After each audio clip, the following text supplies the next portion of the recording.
welcome to the Fitness Competitors Guide. It's been a little while since I've done a real tutorial. Way back in December, someone had asked me to do a high kick video, and I said I'd do it, and so I'm finally doing it 6 months later. I am so sorry it took me so long. I don't know, wasn't feeling as driven to do these videos, but I'm into it now. So, high kick, it's one of the mandatory moves. What does it look like? It can look like a lot of different things, but a most basic one might look like this. You can do the other leg. You can kick to the front, or you can kick to the side. Doesn't really matter how you start it.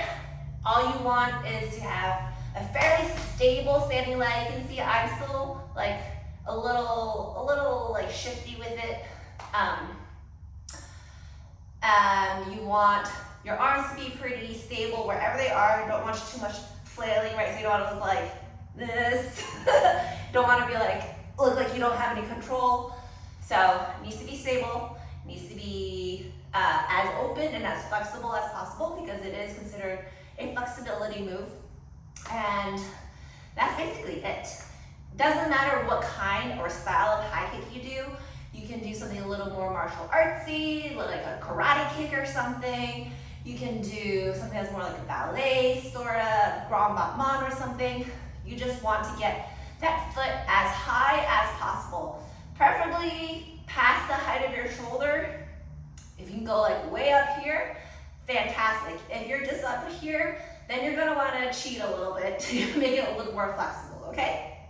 So, there are a lot of drills out there, depending on the style and what you're doing for having a good high kick. Obviously, you want to work on your flexibility, your dynamic flexibility. You want to work on staying stable in that standing leg. You want to have good hip flexor strength, good hamstring flexibility, and some very good core strength. I usually like to follow different ballet tutorials and things on how to work on my high kick. So I would look for whichever one is your style and find YouTube videos on that. All right, so what are things you can do to maximize what you got while you're on stage? Two things.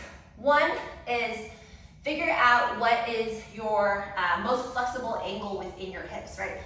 So personally, for me, if I were to kick straight forward with my hips perfectly, with my feet perfectly forward, but with my feet pointed perfectly forward, straight forward, that puts all the flexibility work on my hamstrings. And those aren't very flexible. I'm working on it, but they're not super flexible, right? So when I kick like that,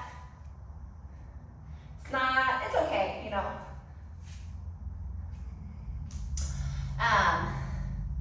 But if I say rotate my foot just a little bit, so now I'm a little more open, it's not quite as much in my hamstring when I kick.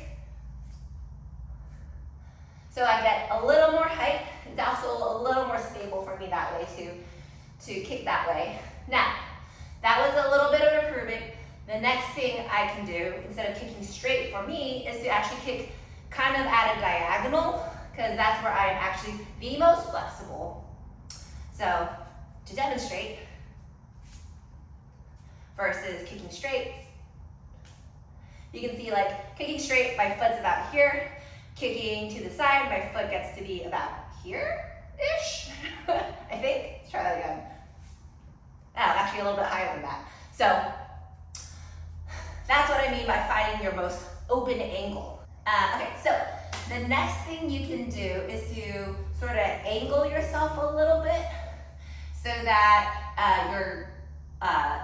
your split in your kick looks a little straighter, and that there's less of it's closer to 180 basically, right? So I'm gonna do my regular kick, my most comfortable kick, but at an angle.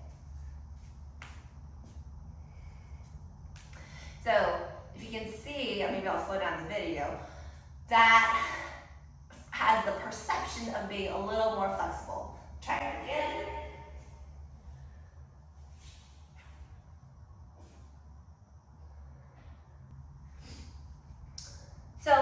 can try that as a trick too. Feel it out, video it, see if it looks good.